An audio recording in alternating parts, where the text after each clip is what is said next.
Hello and welcome to our last but one live in this current series of content which we've been delivering.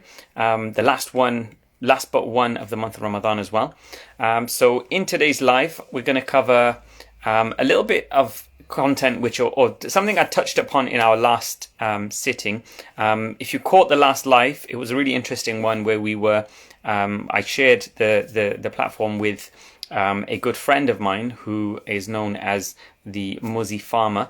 So if you haven't checked that out, I really recommend you do. Some really interesting insights onto the carnivore diet, insights onto where we get our food from, and a journey of someone who's really taken the notion of kind of taking control of what is being put inside their body to a different level. So someone really inspiring. So if you haven't checked that out, definitely check it out. Now, one of the things which I mentioned last time was that something which we often do is we often make excuses regarding our health, and not just our health, in relation to so many different things, where we will say that maybe we don't have time for something. We might say we don't have the money for something. We might say something's too expensive. We might say that, or we might not commit fully to something. Now, the reason I'm saying this is that often in clinic, when I see patients and I speak to people and I say to them, okay, this is what I recommend that you do. They come to me and they come apologetically and they say, look, I have to admit, I'm really sorry, but I haven't been following the advice that I've given, you gave me, or I haven't been doing this, or I haven't been doing that. Now, one thing I try to reiterate and I try and help people understand is, look, if you have a commitment with a health professional or health practitioner, or you have a commitment with yourself, right? When you don't keep to that commitment, you shouldn't be apologizing to someone else. You should be apologizing to yourself, right? Now, if I have someone who is in, let's say, for example, they're suffering with chronic pain, for example, or they have a particular health issue or health condition which they have been given advice to follow. Now, if you follow that advice, you are the one that benefits from it. I think that's pretty obvious. Now, if you don't follow that advice, it's you who doesn't benefit. It's you who loses out and you who suffers in the long run. Now, you're ultimately kind of jeopardizing and you're sacrificing your own reward or the own fruits of what you're trying to achieve.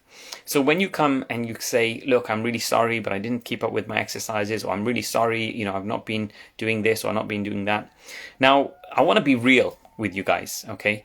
Now, if you're a patient, and even if you're a patient of ours, okay, regardless of who you are and regardless of who you're going to, okay, if you're going to a doctor, if you're going to a surgeon, if you're going to a nutritionist, if you're going to whoever it is.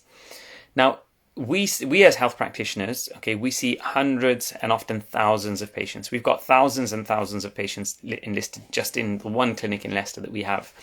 Okay, now I see so many people that even though I love to keep a connection with every single person, and each patient of ours is dear to me, what I will say is that when you don't take the advice of a health practitioner, what does it mean to me when you don't take the advice that we give?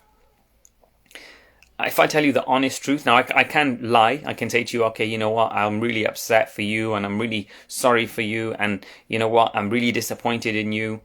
But the reality is that if you don't follow the advice that I give, it doesn't make a difference to me. Okay, it doesn't make any difference to my life whatsoever, right? And I know that sounds a little bit harsh, but I want to tell you the honest truth, okay? If I have a patient and they come to me and I know that I've got a formula or a program or a set line of kind of therapies or protocol that will help them recover, right? And I give that protocol to them, but if they don't take that advice and they carry on suffering in pain, or they carry on having health problems as a result, I don't lose any sleep over it, right? Now, again, you may think this guy is just ruthless, right? He just doesn't care about his patients. Now, I honestly do care about you, right? And I honestly do care about my patients. And this is why I'm telling you the truth, is that I don't lose sleep if you don't follow your exercises. I don't lose sleep if you don't follow the advice that you give me, I've given you. The truth is, I'm going to see my next patient okay? And I'm going to deal with them, and I'm going to be talking to them, and I'm going to be advising them, and I'm going to be focusing on them trying to get their results and giving them what they need to succeed, especially when they are following and they're taking the advice that I'm giving. If, on the other hand, you are someone who is, as I said, is someone who's not following the advice and is not doing what you've been recommended, and you're not following the program or protocol that you've been given, like I said, I'm going to see the next patient and I'm not going to lose sleep over it. The reality is I may feel upset. I may feel, for a moment, okay, you know what? It's a real shame that you haven't followed the advice that we've given you. However, you are not, I'm not going to lose sleep over it, because I've got so many other things going on in my life. I've got a family, I've got, other patients, I've got, staff, I've got all the other things I'm working with. Marky, nice to see you, my man. Okay. I'm not going to lose sleep over it. It's not going to detriment my life significantly.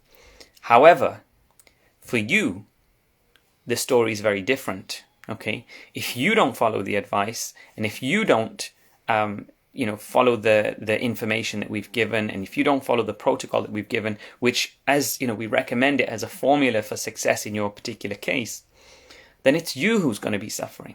Okay, it's you who's going to be having, a perpetuation or continuation of your health issues.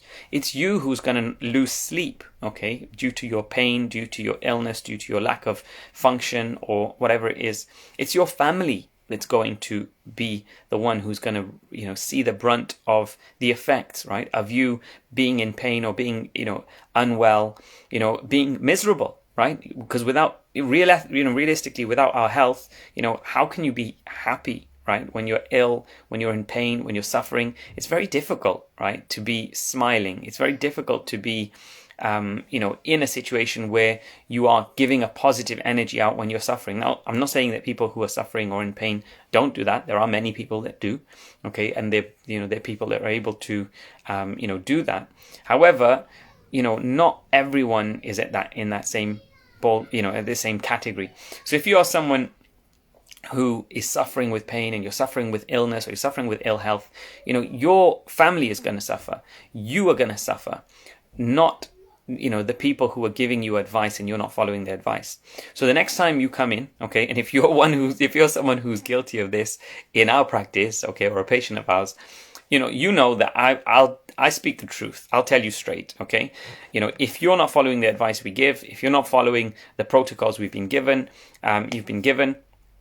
don't come in saying, look, I'm really sorry. I'm going to, I haven't been keeping up with this. I haven't been keeping up with that. Now, it's fine. If that's the situation and you're saying the truth, that's fine.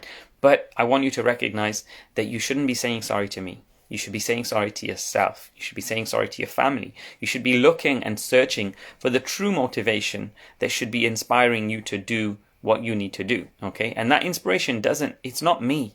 Okay, it's, yes, we hold you to account. Yes, we encourage you to follow your program. We encourage you to take the advice that we give. But like I said, I'm not going to be losing sleep over it. It's not going to affect my life. It's not going to harm me, right, in the long run. Yeah, in the short term, maybe, like I said, as I said, I care for each and every one of the people that I work with. Right, I consider you as friends. I consider you as people who are, part of my network, right? But the reality is you're harming yourself more than you're harming me. Okay, so I hope that kind of, how can I say, that kind of feedback is useful for you, and it is something which you can take heed of. Now, instead of saying sorry to me or your practitioner, whoever it is you're working with, instead of doing that, what I would say is that what you need to do is you need to be real with yourself, okay? Now, if you haven't done those exercises, if you haven't, followed your routine, if you haven't been taking the advice that you've been given with your diet, with your nutrition, with your exercise and all these things, then you need to be real with yourself, okay? I'm being real, right? I was being real when I just said that look, realistically, I got so many things on my plate. I'm not going to be, thinking about you all night, thinking, the guy didn't follow his stretches, he didn't follow his exercises, he's probably going to end up back in a state, or, he's going to cause more degenerative changes to his spine. Like I said, we see so many patients at our clinic, and, I've learned not to take it home. Okay. I've learned not to take, that kind of stress home, or that kind of, element back with me for my own health, right? But you need to be real with yourself, okay? Now, being real with yourself is being truthful, right? Now, if you haven't done it, okay, you can say fair enough. You can say, you know what, Riz, I want to help you. I want to just be straight up that, you know, I haven't followed my program and I haven't followed the exercises, or I didn't come in for my treatments as recommended. And the reason is because I don't really hold my health as a priority. Okay. Now, again, say those words again. And if this is you, say these words and listen to yourself saying them. I don't really hold my health as a priority right now at this moment in time. Okay. It's not you don't have enough time. It's not you don't have enough money. It's not you don't have enough focus. It's not any of those things. Okay. It's not that, you know, it was just one thing after another. The reality is that it hasn't been a priority for you at this time. Don't say that you don't have enough time. Okay, you have the same amount of time as I do. You have 24 hours, right? The same number of minutes in an hour. We got 60 minutes each. You don't have less than me, right? I have the same number as you. And anyone else who's dealing with these same challenges and is making a difference, they have the same amount of time as you. So you can't argue. You can't say, sorry, I don't have the time. This is a question of priorities. It's not a question of time. Okay, so you can say, look, unfortunately, I prioritized Netflix more than I did my health. I'm sorry, I prioritized, gaming more than I did my health. Okay, just be real. Okay, and you can say, look, unfortunately, this week, I slipped up and my health wasn't a priority for me. Okay, and same thing. Anything in life, if you're looking at developing your career, if you're looking at doing this, if you're doing that, you can, and it comes to the question of money. Right? Okay, I'm sorry, but my health is not a priority for me at this time because I have to spend my money elsewhere. Right? And when it comes to money, this is something which I talked about in our recent newsletter. If you haven't signed up for it, really recommend that you sign up for our newsletter. Okay. We've got some cool updates coming up as well. We've got a new clinic opening in Bristol very, very soon. So if you're keen and you want to find out a little bit more about that, if you've got family in Bristol or around Bristol, if you've got family in Cardiff or around Cardiff and you want to find out more about our services there, then keep an update on our newsfeed and on our newsletters, because we're going to provide updates in that. Okay, so one of the things I mentioned in the newsletter is that if you want to see a reflection of your values and what you truly hold to kind of high esteem at this current time, then look at the way you're spending your time. Okay, look at how you're spending your time. Where are you spending the majority of your time? Okay, and this is to do with anything that you value, right? There's three things which are indispensable in this life, right? Is your time, your energy, and your focus. Okay, so there's three things which are indispensable, right? You cannot replace your time. Right, you cannot replace your energy, and you can't replace your focus. Right, time, energy, and focus. These are the three things which are indisplaceable. You cannot replace them. So, where are you spending the majority of your time? If you say you care about your family, if you say you care about your health, if you say you care about your career, if you say you care about your future. Right? If you really value these things, tally it up. Look at how you're spending your time. How are you spending your time? Right? When I was about 15 years old, I used to look in the mirror a lot, and I used to comb my hair. If you ever knew me from school days, right? I used to have this quiff. I used to have my comb in my pocket. I used to do my hair to the side, right? You can imagine I should put a filter on with a quiff, right? With the Johnny Bravo quiff, right? That was me back in the day, right? I used to spend a lot of time doing that. And one day I came to a realization. It was summer holidays. And I came to the realization, I actually listened to a talk by someone who I find very inspiring. If you ever want to look this guy up, his name's Hamza Yusuf. Okay. And he is an absolute legend. Okay. He's from Texas. He's an Islamic scholar. He converted to Islam and went and studied in various places, but he's a fountain of knowledge in so many areas. And he shared some wisdoms in relation to how we spend our time, and not just that, in so many aspects. And after listening to him, I started to think about where I'm spending my time. And I realized that I'm spending so much time combing my hair. And I thought to myself, you know what? if you add all of that time up, I'm literally taking out a wedge of my life doing this useless task. Okay, and from that day on, I shaved my head, and ever since, I shave my head every 2 weeks. I don't spend money on going to the barbers, right? So I'm saving there, and I don't spend my time combing my hair, right? For me, getting up in the morning is just wash my face, brush my teeth, have a shower, whatever it is I'm doing, and I'm out. There's no hair brushing. There's no time spending doing all of that, right? So I'm not saying go and shave your head, right? But what I'm saying is I had a realization that where I was putting my time, my energy, and my focus was something that wasn't benefiting me in any way whatsoever. Okay, apart from my vanity at that time, right? I used to spend a lot of time looking in the mirror. Well, you can tell that's not something I do so much now.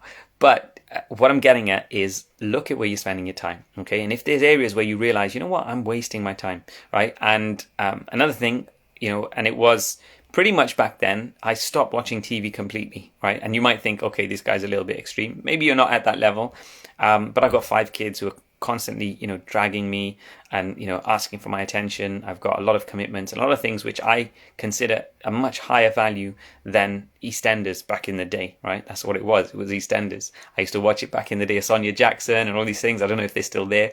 Peggy Mitchell, right? So those days were the days that I used to spend my time watching TV, and I just started cutting things out. Just say, you know what, out. This isn't useless. Okay, cut this out completely. It's useless. Okay, so this is the approach I had.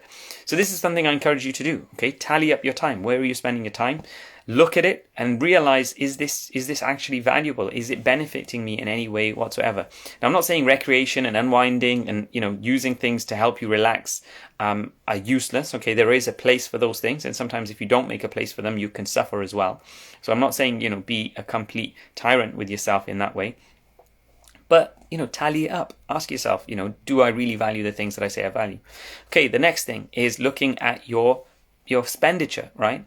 Where are you spending your money? If you really value your health, if you really value your development, if you really value your family, if you really value these things, are you spending on them? Are you spending on those priorities? Okay. And when you tally them up, when you look at your bank accounts and you look at your statements and you look at, okay, which categories am I spending my more in?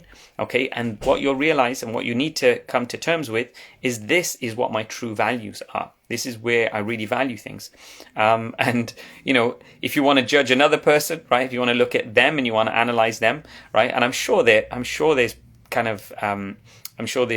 nowadays we get our data is used for all sorts of things, right? If someone wanted to have a look at you and kind of understand you, right, your bank account, your bank statement would be a good place to start. Where is this person spending their money? Where, what are they spending their money on? What is their mindset like? Okay, they can understand quite a lot by understanding where you're spending your value, basically where your value is, what you value the most. Okay, because money is only a form of value exchange. So if you're exchanging value with something a lot, it means you value that thing more than you value your money. Otherwise you wouldn't spend in it, right? So you're doing that repeatedly. Okay, so we have Absalam Bat. One thing I would say is the exercise Omar has given me have really helped. Alhamdulillah. Big up Omar. I'll pass the message on. Okay, so I hope you get the gist of what I'm saying here. Okay, this is something which I think is an extremely important thing. Okay, and not just there's so many ways you can apply this. Obviously, your health is one important one. Look at who you're following on Instagram. Right, this is another thing. You're scrolling through these lives. You're saying, okay, who's on right now? Okay, you're checking it out. Okay, is what you're following something which feeds you? Is it something which you value? Okay, or are you just following someone who's got memes which are just wasting your time, wasting your energy, wasting what you do? Okay, if that is the case, delete it. Okay, unfollow. Right? If what you're watching right now is something which you don't value, okay, if you don't value the messages that we send and the ethos that we're about and what we teach, honestly, unfollow us, because you want to spend your time, your energy, and your focus on things that you value. And social media is something which is such a thief of your focus, such a thief of your energy, and it's such a thief of your time, right? So this is something which I would say take heed of. Okay, take advice on this and implement this, right? We've got a philosophy in in our kind of media department of what we do, and that is that everything has to have a purpose. Okay, we don't create content just for creating content, right? That's not the purpose of doing it. You know, if we have something out there, we want to try and say, okay, well, the reason we're showing this is we want to help people understand this. The reason we're showing that is we want people to see what it is that we do in the clinic. The reason we're doing this, right? So everything, you know, roots back to a purpose. And sometimes, you know, if you're a sheep, your purpose is to follow, right? So you just do what everyone else is doing, right? But if that is there is a purpose, right? And the purpose is that you're a sheep, right? And so what I'm getting at is, you know, everything has a purpose, whether you realize it or not, right? So think about what the purpose of your actions are. Think about what the purpose of your time expenditure, your money expenditure is, and see if those purposes align up with what you really, really want. Okay, so I'm going to keep this short and simple today.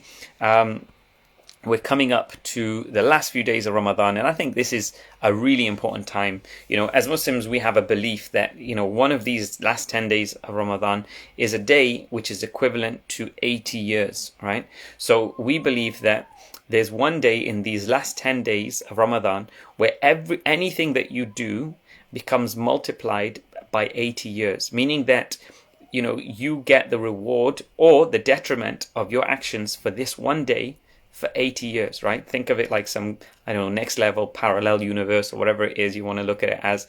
But whatever happens during this one kind of snippet of time, so one of these days in the last 10 days, I think we're 7 days left, okay?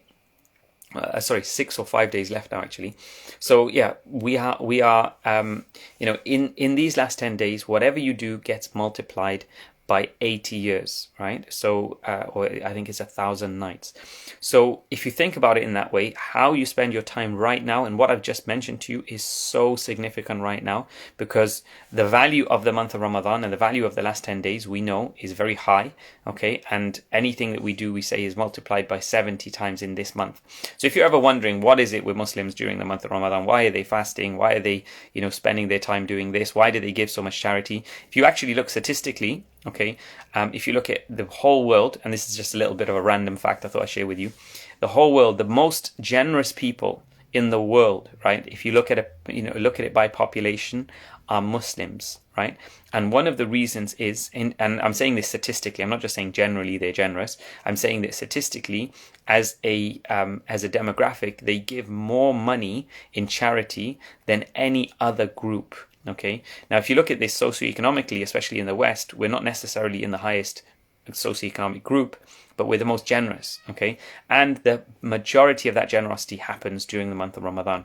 If you want to understand the mindset and the purpose behind those actions and behaviors of Muslims, one is that their belief system is that one of the 5 pillars is to give 2.5% of the residual income every year to charity, which is part of their religion. It's like compulsory. We've just donated ours, and maybe we'll share some of that as well, because we like to share where we're giving our proceeds and what we, you know, what you guys contribute to as, you know, people who use our services in the clinic. When you do business with us and you work with us, you know, we give back to the community, we give back to the world in charitable ways as well. So maybe we'll share that with you. But what I was getting at, was that, you know, this time, if you're ever thinking, why is it that these guys, you know, you'll find that, you know, every chance you get, you might get someone, you might see a Muslim, they're reading the Quran, they're reading, you know, maybe using the rosary beads as they call them, or the tasbih, or they're doing things in relation to that, and you might think, what is with these guys? So this month, during the month of Ramadan, we value our time and our energy and our focus a lot more than we do other times, because we believe that this is a time where there's multiplications of that. Okay, so enough of your RE lesson. I'm going to wrap it up there because I want to keep the session nice and short, as I keep promising each time. The last time we overdid it, we went an hour and a half, but that was because we had a really interesting person that we were working with in the live. Now, in our next live, which is on Monday, we've got another special guest, a friend of mine called Josh, who is the founder of Ape Nutrition. And if you haven't checked that out, I want you to check it out. He is a very interesting person. He's really focused on his health. Again, he values his health and puts a lot into it. Definitely recommend him and his brand and what he stands for. You can have a look at some of the products which they sell. We also sell them in our clinics. So yeah, it'll be a really interesting one to pick his brain on rather, yeah, we'll be we'll kind of continue from there. The one last thing I want to mention, other than the other plugs, we have to plug in that we've got our new clinic opening in Bristol in the next week. So make sure if you're from Bristol, you want to check that out. We have relaunched our clinic in Cardiff. We've been focusing a lot with one of our new staff members, Yana, who's a really great addition to our team, who's really been pushing with us, contributing more valuable content to you guys, getting more interaction with you guys. Those are some of the updates. So, if you haven't checked out our newsletter, sign up to our newsletter, check the link in our bio for that, subscribe to our YouTube, subscribe to our LinkedIn, all of that. I've got to get it all out there. Okay. So that's the one thing. The other thing, what was the other thing I wanted to mention? Yes, the other thing I wanted to mention is that I want to try something out with you guys. Okay. So what I want to do in the coming weeks is I want to do an opportunity where we can get you guys to join us for a live. And if any of you are up for a live health assessment, okay, I'm going to be doing a free live health assessment with anyone who wants me to pick their brain and pick on their health and give them health advice. Okay, obviously it'll be in the form of a live consultation. So we'll be able to I'll let you share the screen with me and you can ask your questions and I'll go through a health history with you. Maybe we can even get you to fill out some forms so I can have a little bit of an understanding before we meet. But if you're interested in that, then comment on this video, okay? If you are interested in that, and then we'll directly message you and we'll make that happen. If we don't get too much interactions, I'm not going to make it happen. We'll just leave it as that. I'll just say that, okay, people are not interested. So if you are interested in that, drop us a message and comment in the video, and we will make that happen at some point in the near future. I wish you all a blessed last 10 days of Ramadan for those who are fasting, and everyone else, I wish you a great and beautiful weekend. I hope you enjoy it, and I hope you think about how you're spending it.